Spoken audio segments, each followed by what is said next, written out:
everybody, and welcome to Clarity Mastermind. This is a recording, a piece that's gonna be recorded on and posted on YouTube, so all of you guys know.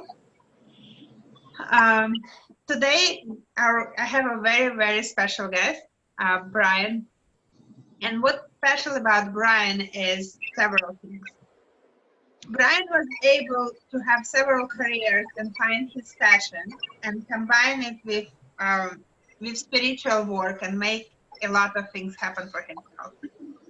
Let me read Brian's bio before, like, you guys all know me here, right? Oh, hi, Gerard.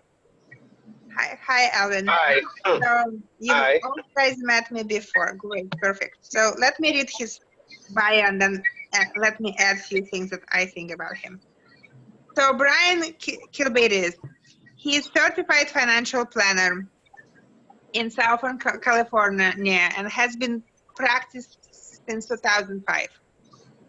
Formerly a lieutenant commander in the United States Navy, leading the bomb disposal team in San Diego. He's passionate about experiencing life as an adventure with like-minded people through offshore sailboating and racing. You nailed it.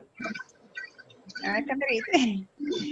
So, me and Brian met at one of the events that he created. And what I love about Brian, he's really cares about people. He truly cares about people. Gerard, do you mind to mute yourself, because or Alvin, one of you guys are very loud. And so, what I love about Brian, he's really giving you all he has. He has a huge heart, and he's truly caring. Like he just truly care about people. Well, let's Brian, giving the floor to Brian. That's beautiful. Thank you, Veronica, for the opportunity to share myself and to be reconnected with you. It's been several weeks since we talked, so. Well, actually, that's another piece. That's what I love about people who I worked for. Like, I sent him text yesterday, can you be? And he's like, yeah, can we do next week? I said, well, honestly, my speaker bailed on me again. Who've been with me last week, it's like it's keep happening. And Brian said, no problem, let me see what I can do. In the morning, I had a text, no problem. So I love people who truly, like, when I say he truly cares, he does. I really appreciate that. I really honor that, and I know what you're up to. You're up to really big things in the world, and I know you can feel the pulse of people. Like today, I have a lot of things on my plate right now, right? And you said earlier today, you said, I sense something is going on with you. Like there's something there, and I want to dig into it. And I was just like, we didn't get into it, but yeah, there's definitely something there. And so my goal tonight is to not let that something distract from our conversation, but enhance it potentially. Absolutely. And I want to share something with you guys, if I can, about how Veronica came into my world and how she very expertly and energetically inserted herself into my world, we'll say. So I was at a presentation with a good friend of mine, Carlos Copara, who's a branding and marketing wizard. He's a really neat guy. And there was a presentation, and I was speaking to some talking points on a PowerPoint and really focusing on just like getting the bullet points, everything like perfect, the message, everything had to be perfect. And when I got done, I felt really good about myself, like, oh, I nailed that presentation. And I didn't realize I had a blind spot. And the blind spot, I think, was not knowing if I was truly connecting with my audience as a group, right? So Veronica had approached me. We were in the bar having just drinks, afterwards decompressing. And Veronica says to me, Brian, were you married before? And I didn't know if she was hitting on me or what. I was kind of like, whoa, that's an interesting question, right? Like, where's that coming from? And I said, well, yeah, I was divorced in 2015, you know? And I just said that. And Veronica said something like, and she got really serious with me. Like, she looked at me in my eye sockets and basically said, your ex is still here. Like, she's still in your presence, and I want to work with you. And I was speechless. I looked at Carlos, who was standing right next to her, who was also a coaching client for Veronica. And he just shook his head like this, like, yeah, she knows what she's talking about. You should go consult with her and see what that's all about. And I went, okay. And then I like put Veronica through 3 more meetings, non-paid for her, to really provoke her, to prove to me that she could actually help me transition from this energy of a very traumatic life event and actually be able to find my voice, not only just one-on-one with people, but if I'm going to be in front of a group, right? So that's how we got connected. And I went through 3 months of call it therapy, call it coaching, call it masterminding. I don't know what you call it, but there were a lot of blind spots. There were many things that Veronica was able to identify in me and help me transition, reframe, tap into a higher being in myself. So thank you for that, Veronica. Oh, thank you so much. Thank you. And actually, we remember different way. I actually approached you way before the bar and talked to you. In the bar, I didn't ask those questions. That's all I remember, because that was the one that just triggered me. Like. I think in the bar, I just talk a little bit more. And for all of you, you guys don't know me very well. I don't drink. So when I go to the bar and Brian buys something to himself, you have to understand that I drink ginger ale in a wine glass. So I look like I drink, but I don't. So I'm very sober. Very sneaky, very sneaky. And I'm very open about it. And it's so funny because I do it so openly. I've seen so many times because like people, like when bartender pouring on me stuff and they're like, and people like, what are you drinking? I said, ginger ale, would you like some? It's great. So yeah. I would love to kind of hear who is on the call and where they live and, you know, where they're at in life and business and what they're looking for. And hopefully my journey, my story can help put that in a new perspective for people. Maybe I have no idea who's on the call. I just met Jeremiah, who is an Army vet. So I'm like, yeah, another military veteran is awesome. So Jeremiah, let's start with you. And so here's one thing that I should start doing. So today's topic is clarity and finance. So Brian is really good with financial advising and he has a lot of knowledge to share. And so for all of you who have any questions, that will be the questions that you could ask later. And usually, I don't remember, Brian, if I shared it with you on the phone call. Usually when it comes to questions, both of us are answers from different perspectives. So yeah, that's good. Oh, hi, Jules. Love you, Jules. Go ahead, Jeremiah. Start. All right. Well, I'm Jeremiah Knight. I go around believing in people's dreams through this cell phone, and I'm a corrections officer here in Orange Beach, Alabama. Wow. Yeah, I try to bring hope to the hopeless, and it's kind of counterintuitive if you think about it, because you're sticking bad people in a box with other bad people with no incentive to change. So, wow. We're really just putting them into like a high class timeout.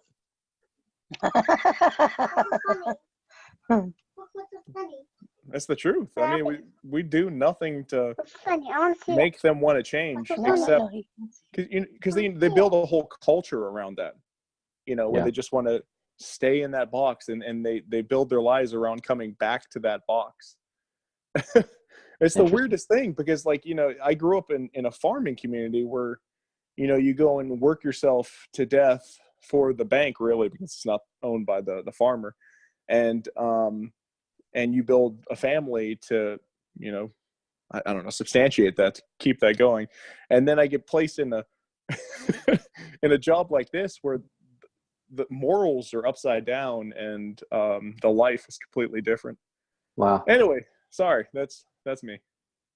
Well, you have, I just want to share, Jeremiah, you have really great energy, and I can see you're a really positive guy. And, like, you know, you've been through a lot with the Army and stuff. So there's the discipline, but there's also that teddy bear kind of brotherhood, you know, big brother kind of thing that I see that, you know, hopefully there's a couple guys every day or every week that you reach in the prison, that just like, you know, they Yeah. see light at the end of the tunnel now. They see here's a guy who cares about me, perhaps. Yeah, one would hope. Yeah. Thank you for that. Oh, I'm also a Christian fantasy author. Yeah, I did this book right here.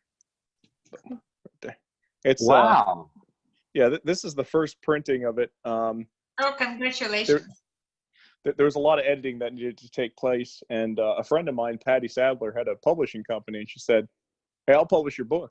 I said, "I don't know. I'm doing pretty good self-publishing." Which oh, what happened?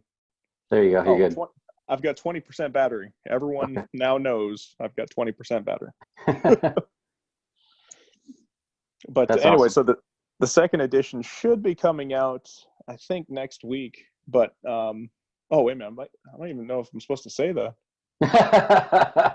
Perfect. We won't say anything. I don't know. Okay, let's make it a little bit shorter introductions because it's a lot of people on the line, so we're not gonna get anywhere this way. So Jenny. Okay, I am Jeannie Saunders, and Jeremiah, I am really good friends with Patty as well. She lives here in Utah with me, at least part-time. But so you just joined my group, Dream Believers Guided Imagery, and you shared your post about your book, so I think that's pretty cool. But I'm an author as well, so that excited me because I write a lot of fiction, romance novels, mystery type fiction, which is kind of fun. But I'm also a poet, and I'm a musician, and actually music is my passion.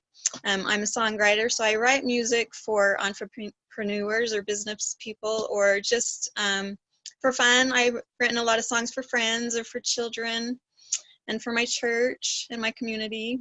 And I'm also a healer. I do Reiki and foot zoning. So, and I do guided imagery as well. So I like to do, meditation is something that's really helped me. And so I learned guided imagery. I don't know if you're familiar with that, but I went through a divorce in 2015 as well. And I know how traumatic it can be. And so guided imagery is something that really helped me through that, because it really helped calm me and give me some peace that I really needed. I'm so sorry. So I learned how to do it. Pardon? Oh, I'm so sorry. I mean, who would divorce you? That is so nice of you. I like you. I'm serious. But I feel humble. I feel humbled so far. We're 2 introductions in, and I'm over here in California bowing down right now because you guys are awesome. Oh, that's nice of you. Thank you. Alvin, you're next. Am I next? Oh.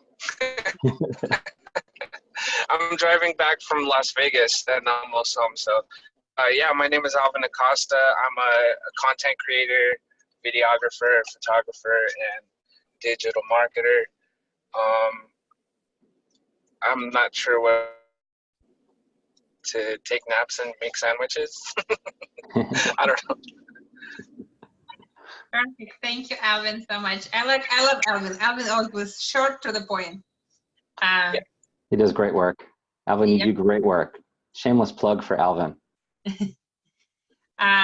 Gerard, are you ready? Can you introduce yourself?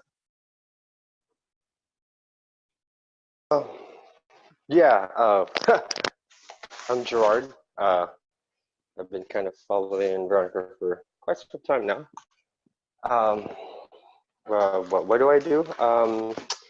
I help people restore their credit and kind of educate them about, not trying to knock their 9 to 5. It's just more of there's more out there, and it's not just going to be a slave for somebody else. When everybody has their own ideas and dreams, and trying to let them know that, hey, things can happen. Dreams can happen if you take a step. So. Thank you for that. Yeah, it was kind of crazy because there's a kind of interview. Your name is Brian, and you were mentioning Carlos, and that's all in my name, my full name. That's included in my full name. So I was like, "What's going on?" I hear my name, my mom's maiden name. It says right here. It says Carlos, So when you guys were mentioning Carlos and Brian, I'm like, what's going on? Why do I hear my There you name? go. So I was like, wow, is it really meant to happen today that I need to hear this? Because, you know, you were talking about divorce and, you know, past relationships. So it was kind of getting into me. So I was like, oh, maybe Veronica has psychic powers. Veronica awesome. does have psychic powers, we know that. Like, oh, how does she know that I was kind of dealing with this stuff right now, you know? That's I great. don't. I just surrender to God. God knows. I'm just a channel here. Yep. Thank you so much for being here. Thank you. Jules, do you have a second? Yeah. Just popped in a few minutes late. Hi, everybody. Some of Hi. you met Jules last week as a speaker, so. The thrown in there Brian, speaker. Jules showed up on the line. I said, I don't have a speaker. Would you like to be one? And she's like, yeah. So you're in a much better shape. Impromptu speaking. So my name is Jules, and I have a business called Jules Business Management. I help people manage their business. I help them get from point A to point B. That's my short and sweet answer. That's awesome. Jules helping to manage my business, and she's asking. That's Oh, great. thank you. Oh, I need to hook up with you, Miss Jules. Yeah. Send me a message. We'll talk. Yes, ma'am. Brian, now you're ready. We're ready? Great. Well, I thought I would start with an experience that just happened this past, I believe it was November. And it was about a month after I started working with Veronica. And before I tell you the story, my industry, the financial services industry, has done a really good job of teaching financial advisors, agents, things like that, how to be smart and how to be smarter than the next guy, right? To the point where your math, like you can just prove your math up, down, left, right. Your math is better than the next guy's, and therefore these people are just going to bow down and open their pocketbooks and give you all their money, and they're just going to be your clients for life, and they're going to love you, right? So I was kind of raised and groomed in that environment to always be smarter than, better than, have better products, et cetera, and clients will be happy. And after a while, after beating myself up in the industry for many years, I started to realize that many of the people I come across don't really care as much about the details of a particular product, the technical stuff, and like they expect you to have good products. That's minimally expected anyway. So if we're spending all of this time on the superiority of our product or how smart we are, I believe we're completely missing the point. And that's who I've been in my own practice for many years, is got to be the smart guy, got to be, you know, literally looking for opportunities to prove the other person wrong. And I was golfing a few months back, I think it was November. It was literally 1 month after working with Veronica. I found myself on a very nice golf course with another player who's a big deal up in Orange County. He's a real estate commercial broker, doing really, really well. And we had that proverbial, hey, what do you do? What do you do thing come up, right? Like everyone dreams for that question if they're in front of a good prospect. And I just said, I'm an investor coach. I help people align their values, their strongest values, with their investment strategy and execute on them. That's what I do. And just shut up. And that's where I've transitioned my life to, my practice, my work. And that opened up a whole new conversation with this guy, which led to 2 or 3 meetings after the fact, which led to me actually falling on my sword a little bit and telling him some of the financial trauma and emotional trauma that I'd gone through after my divorce and that I'm still dealing with. Like I don't have the perfect balance sheet. You know, I know guys in my business and girls in my business whose balance sheets are like, they're multi-millionaires. And I told this guy, I am not that guy. I work just as hard as you or anyone else to save for my future, to manage my obligations, to pay down debts, all this. And he actually said to me, he goes, he said, I really appreciate your honesty, and no one has ever talked to me that way who's tried to manage my money. And I said, got it. And so what's next? He's like, how fast can I transfer my money over to your platform? And I was a little shocked by that I actually just showed up being vulnerable and authentic about, hey, my life's not perfect. That's why I get coaching with people like Veronica. That's why I go to Landmark Education. That's why I'm in like 2 different study groups at work. All these different things I jump into is because I know I have a lot of growth left in me, right? Long story short, this individual now is a wonderful man, is one of my best clients. And it wasn't a result of me trying to prove how smart I was or how great my investments are. It was just being authentic with the guy. And we go golfing like every chance we get. We're going back out in 2 weeks. So who knows what other relationships will come from that. But I want to thank Veronica for helping me get past, these old mental blocks that I had and just show up being me. That was huge. So I don't know if that helps people in where they're at in their business or life, but and I'd be happy to field any questions about that experience if there's any that come up at this point. Thank you so much, Brian. You're being so, so kind. Why don't we talk for a few minutes about clarity, finance, and investing? What can you share about that? So I think the biggest thing there about clarity and finance is if you think about all the messaging we get through media. I'll give you an example.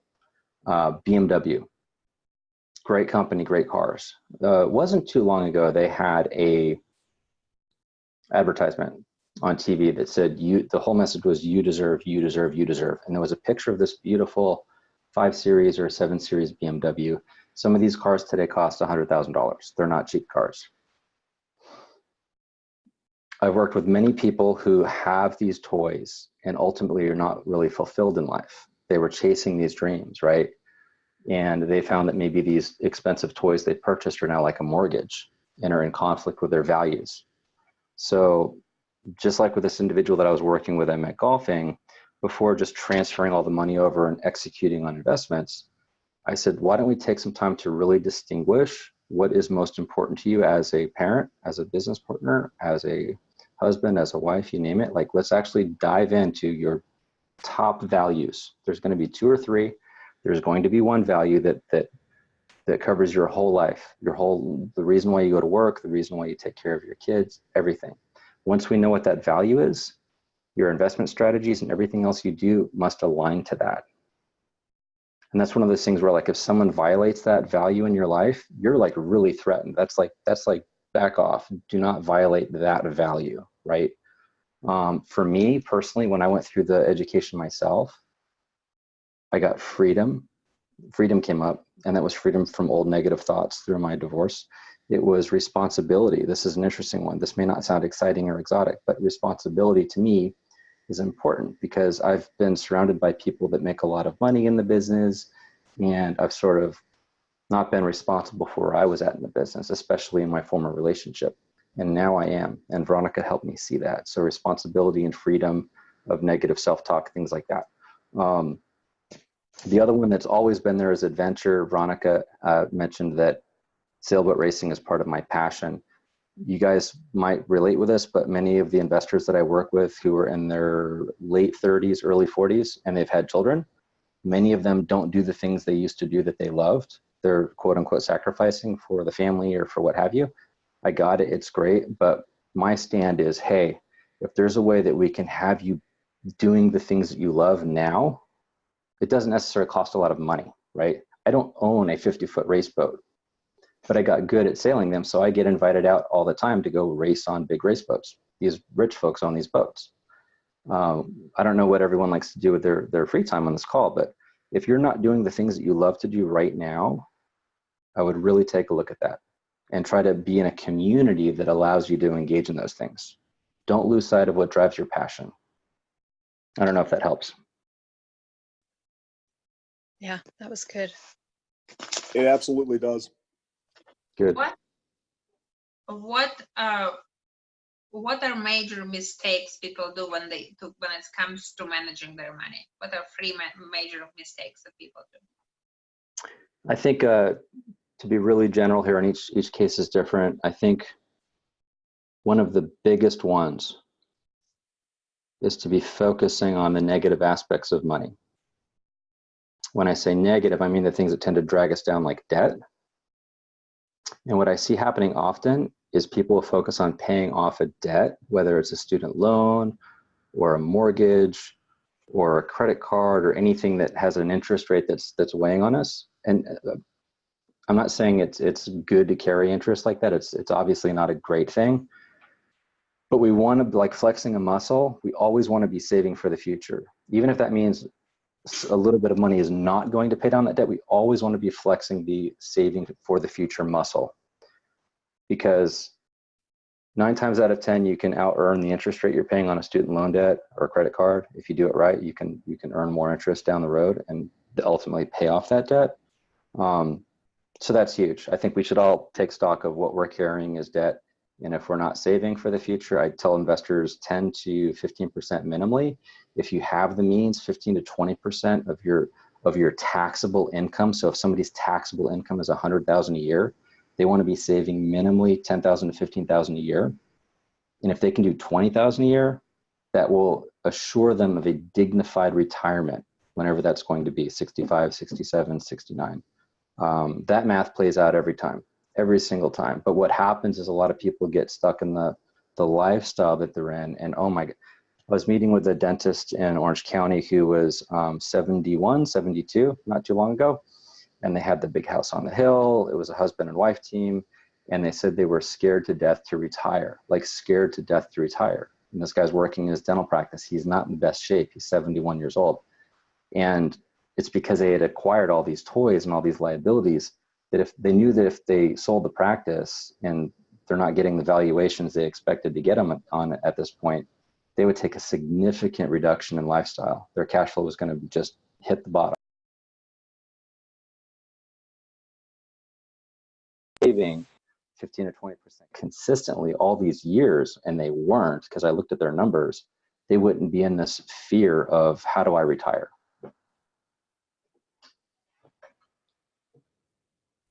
I love that. Thank you. Welcome. What is number one advice you give to your clients? Number one advice I give to clients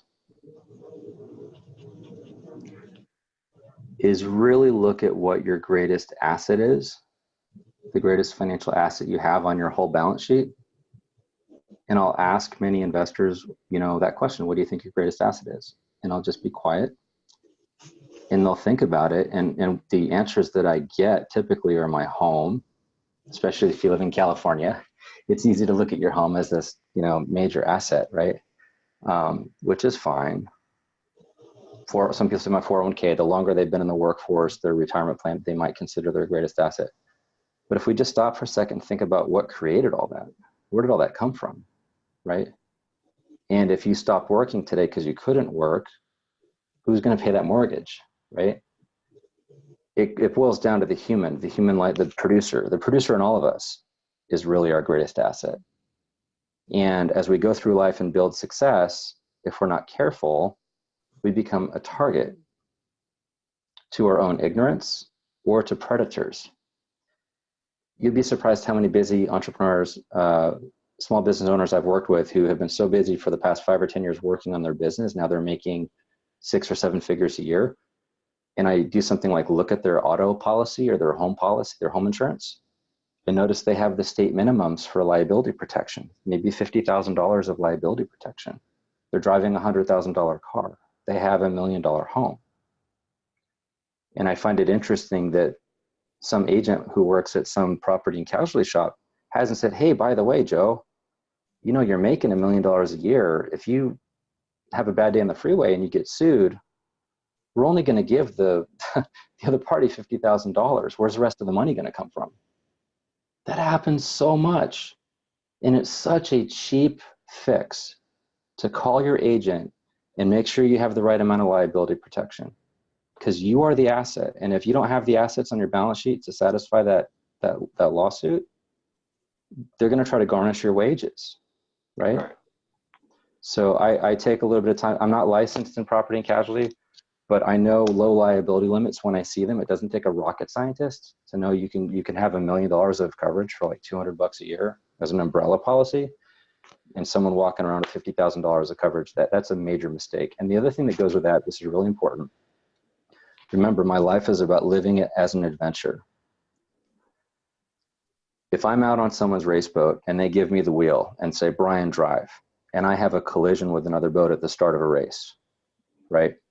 That would be a horrible day for me. However, if that boat owner is going to sue me, I have a fat liability policy to protect me. So when I'm in the zone, when I'm living life as an adventure, or I hit a golf ball off the tee box and it kind of leaks off to the right, like towards someone's house. Not that that's ever happened before, guys. I've never hit in a house. I will shut up because I just joked. That was a bad joke. It happens. Even the pros, have a bad day on the tee box. I don't want to be thinking about, am I going to hurt somebody? I don't want to hurt anyone. But if I'm going to get sued, I'm not going to ruin my life's work and have everything be sold off to satisfy a lawsuit. That's unacceptable. So those are just basic things. Save enough, protect yourself. The rest of it is a little bit more, technical, but those are the basics. Thank you. What are the books that you suggest for people to read? What are the free books that change your life? That's awesome. Good question. One of the ones that really, really got me thinking was just last year. In fact, I'm just going to put a little tick mark on my paper so I don't forget that there's 3 here. There's an author named Steve Zaffron with a Z, Z-A-F-F-R-O-N. He is the CEO of a company called the Vanto Group. And they go into big corporations like Mercedes-Benz. I can't name some of the other clients, but they've worked some major companies with their executive teams on helping them create new futures for their companies. His book is called The 3 Laws of Performance. And it's a long read. It's very in-depth. It's case studies on a lot of different companies and nonprofit, and non-governmental organizations that they've worked with around the world. And after reading that last year, it completely, I literally finished that book right before I started working with Veronica. So I feel like that book had prepared me to listen to somebody like Veronica. Before, I don't know if I would have been able to open up to you, Veronica, like as a conversation. I've been like, oh yeah, you're pretty good at what you do. You got any tips for me, right? Like tips and tricks. But I think that book sort of greased the skids for me to really be a good student for you, right? So the 3 Laws of Performance. Another one that I read years and years and years ago, which just got me thinking about money in general. And I honestly think it was Robert Kiyosaki's best book. He's written many, but his original book, Rich Dad, Poor Dad, has always resonated with me because I was in that same conversation with my dad growing up, do what you love and the money will follow. I don't necessarily think that's the right advice for everybody, because sometimes going out and producing revenue in a business so you can go live the life that you like. I mean, like, it's not always pretty. Sometimes you have to do things you don't want to do, like pick up the damn phone and make a call. But that book did a really good job of distinguishing a way to look at an asset versus a liability. And I think that we as consumers have been conditioned to buy liabilities and think that they're assets. Like the BMW, like the 7 Series BMW, right? Even the home that we live in. Yeah, it could appreciate, it probably will appreciate, but even if it's paid off, is it truly an asset? We still have property taxes, we still have insurance, we still have maintenance and upkeep. We could be bleeding out, $5,000 a year just on that. So it's a way to reframe money. I really like that. And the third book actually, I think you guys might like, if you guys are thinking about marketing, was called Cracking the Icon Code by an author named David Fagan, F-A-G-G-A-N. In fact, I had met Carlos at an event where Carlos was asked to introduce himself a little bit before David Fagan came up on the stage. And David Fagan actually got me to think about actually having an organic website and a blog and things that I could generate, that I have the power to generate, which before I didn't even really think about. I was under the perception that, my compliance department's not going to allow that. I can't really be self-expressed. I'm just going to keep doing my thing and hope nobody looks at my website. And now that I realize all that stuff is available to me, that book really helped me rethink marketing. And it was a great read. So those are the 3 books I would recommend. Me and Jenny, we met at David Fagan event, so yeah. Yeah. Yeah. Any questions on those books, guys? Anything at all? David gave me a copy of that book, so I let Patty borrow it, but I need to get it back and read it. Back. Yeah.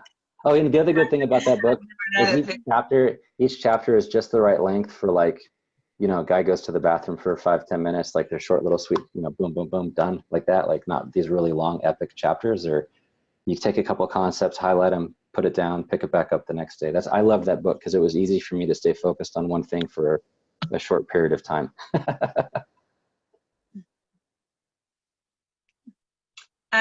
Now I'll open the floor to you guys.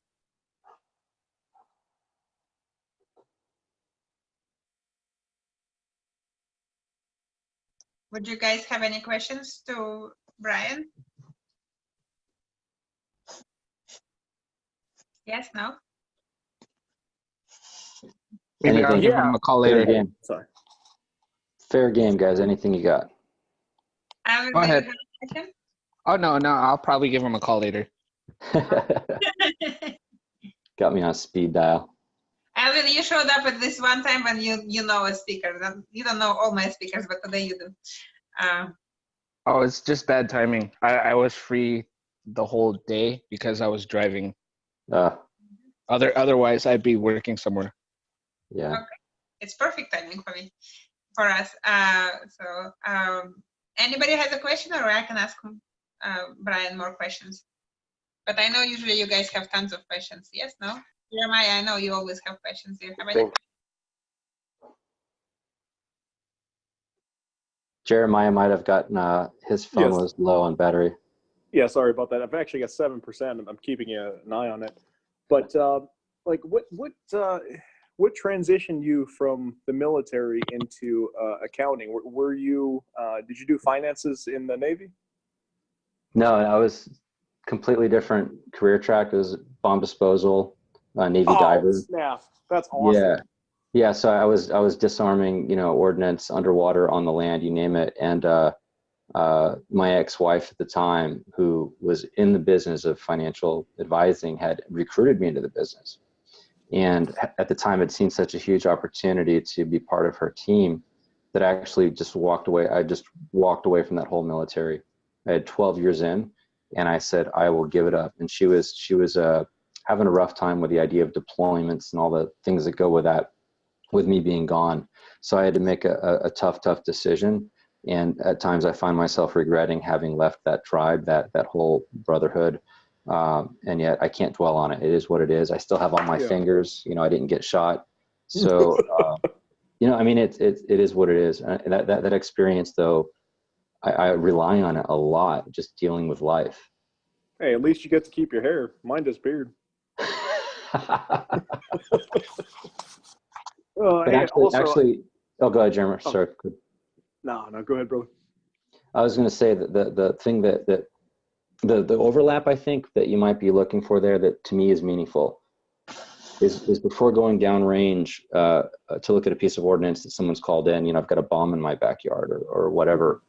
You know, in the movies, someone just runs downrange in a bomb suit and starts cutting wires, right? In reality, what happens is you actually come up with an action plan. You think about how are we getting out of this situation if things go wrong, right? Who's on our team? What direction is the wind blowing? What are all the tools we have? Are there any threats in the area? Like, there's so much more that goes into doing that type of job as opposed to just showing up and cutting wires or digging holes. And I think that might be another thing that to address Veronica's question about finance, I think, is before rushing and buying products and thinking we're fixing our issues, is taking a strategic look at how we want to handle our money as a family or as a business, and looking at what all the potential threats are with different products. How are we going to get out of them if we don't want to keep them anymore? Things like that. Those are important questions. And I think that experience from the Navy had helped me think about money in those terms.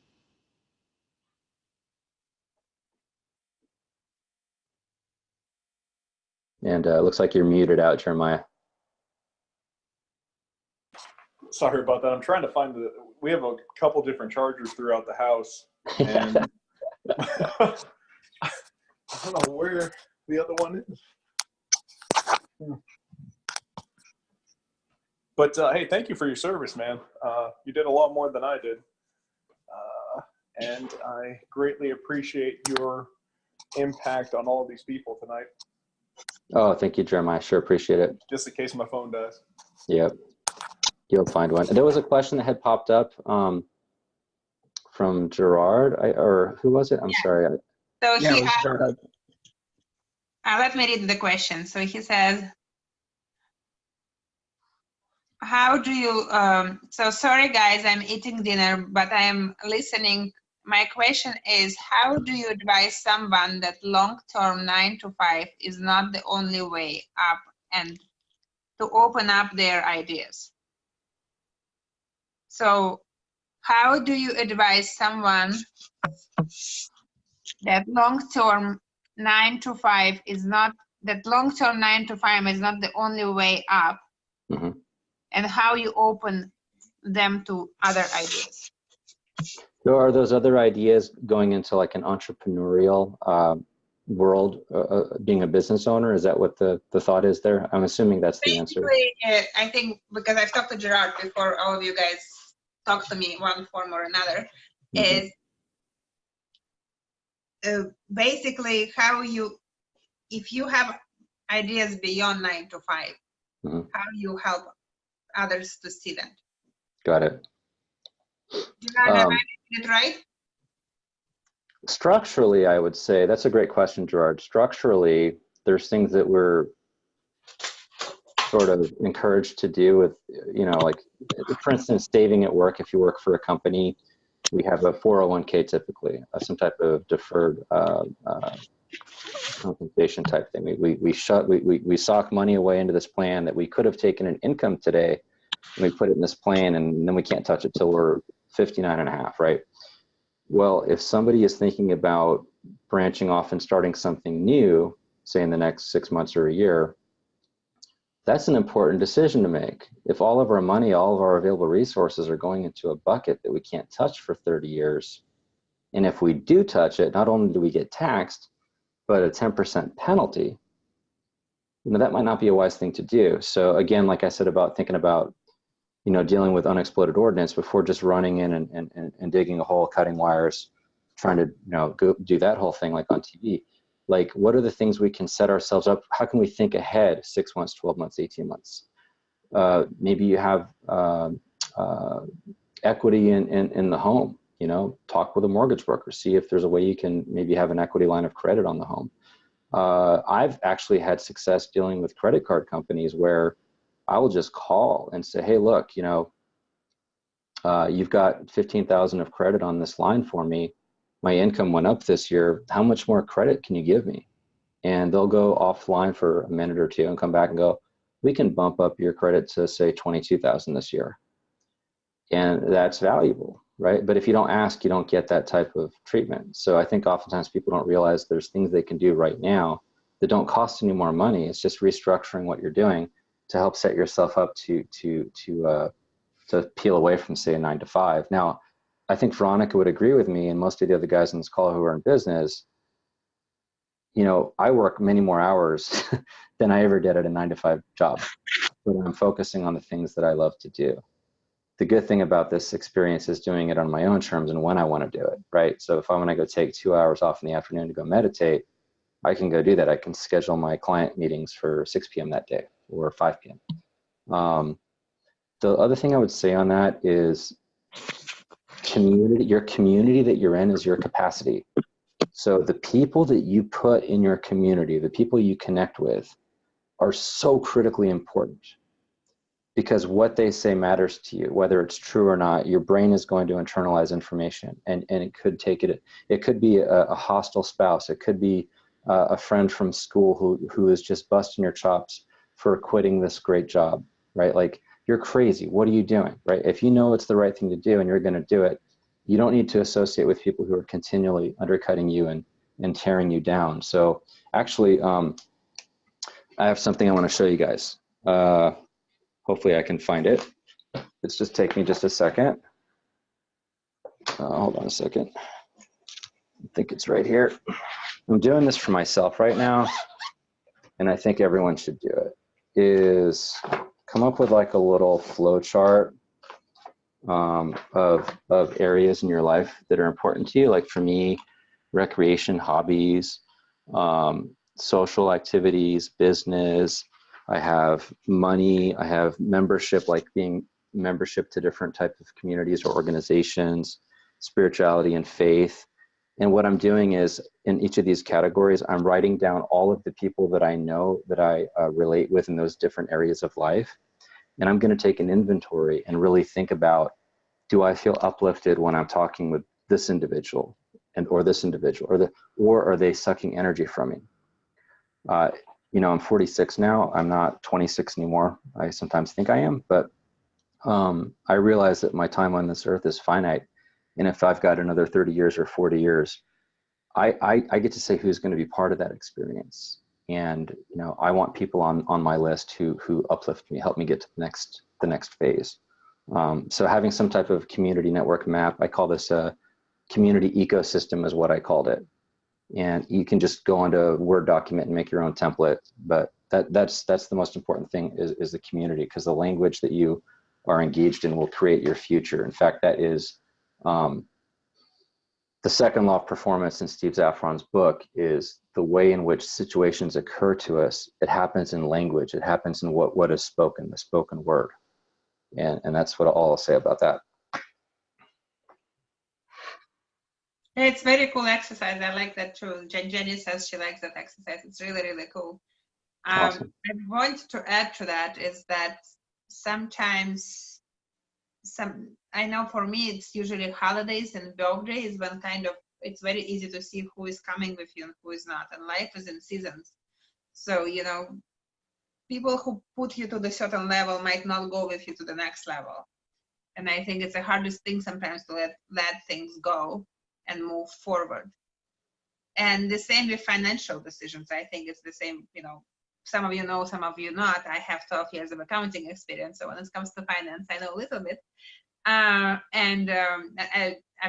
never been financial advisor. I sold insurances for 3 months. So I know very little, but I know enough dangerous.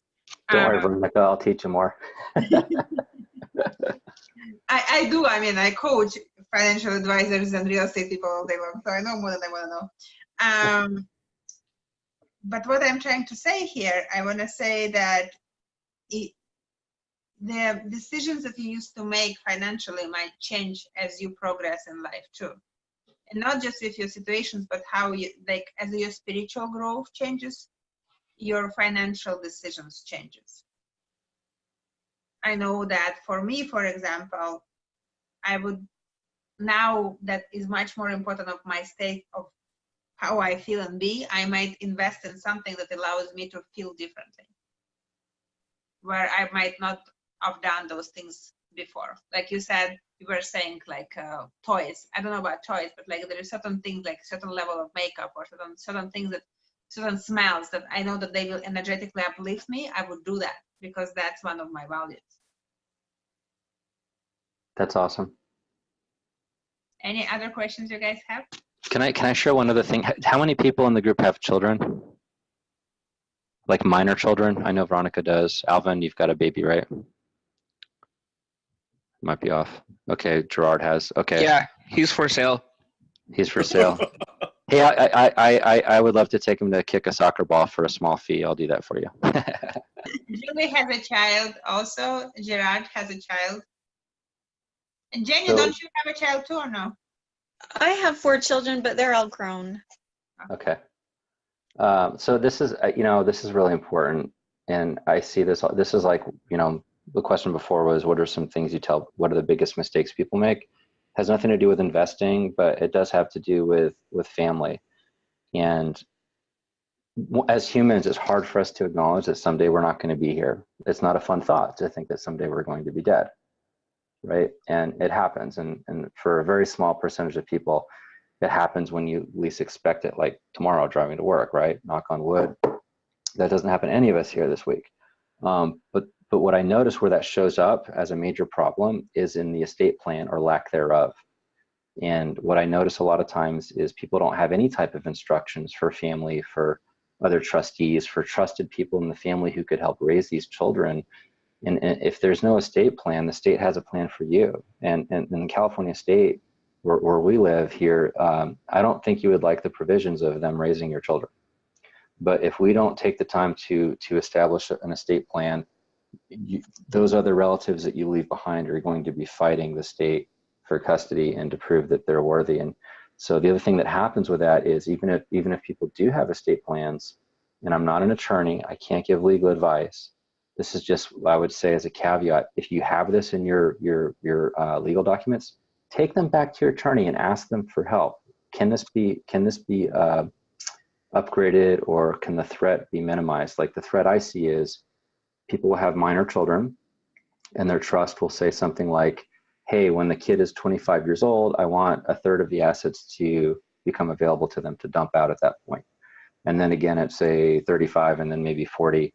Obviously no one wants to spoil their children or have them make poor decisions as a youngster with a big pot of money. The challenge with that type of planning is that now if they're dealing with a hostile ex-spouse or some type of lawsuit in their world, now this money is exposed to their creditors, right? I mean, it's great. We want them to benefit from our life's work.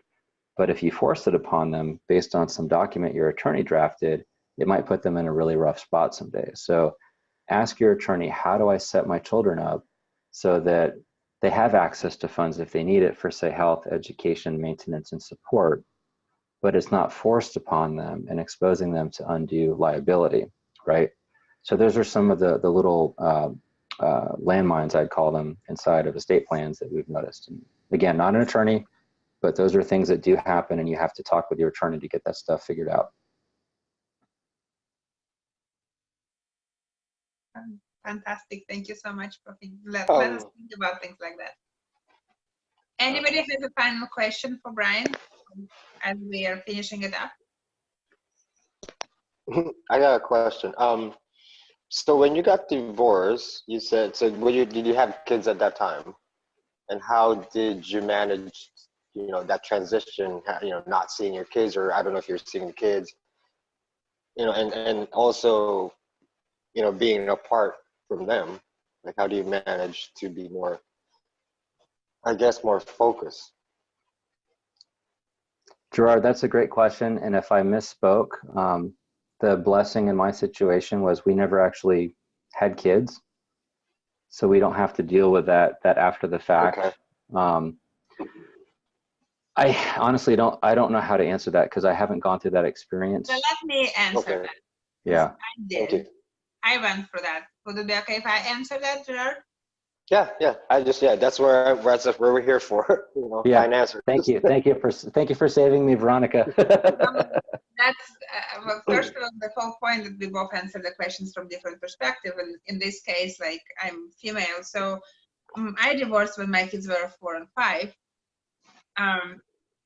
And to me, anybody who knew me before I become what I become today, that confident woman who can come to Brian and say, hey, you have to work with me. It wasn't the case in 2012. 2012, I thought I'll be homeless. And even though I wasn't there financially yet. But what I knew for sure, that to me, what was driving me is that I wanted both things. I wanted my children to know their father. So 50-50 was a solution to me. And the other piece is, and California is one of the few states where that's easier to do than other states, from what I've heard from fathers. The other piece of that is I knew that in this 50% of the time they're with me, I can show them the world the way I would never able to do it in a relationship I was in. I was not allowed to be spiritual. I was not allowed to read self-development books. I was making fun of reading self-development books. And having a business from the cell phone was a nonsense. I have a nasty habit of proving people wrong. And doing whatever I'm supposed to do with my life, but doing what I'm doing, I allowed my kids to see what's possible. Is that, Gerard, does that answer the question? Yeah, absolutely. Yeah. Kind of made more sense. It's just. So sometimes, sometimes it's better stay together, but sometimes at least the time that you are with these children, you can show them the other side of the world. So my kids, maybe they are running in a conflict because it's black and white, but they decide what do they want. All right. Thank you.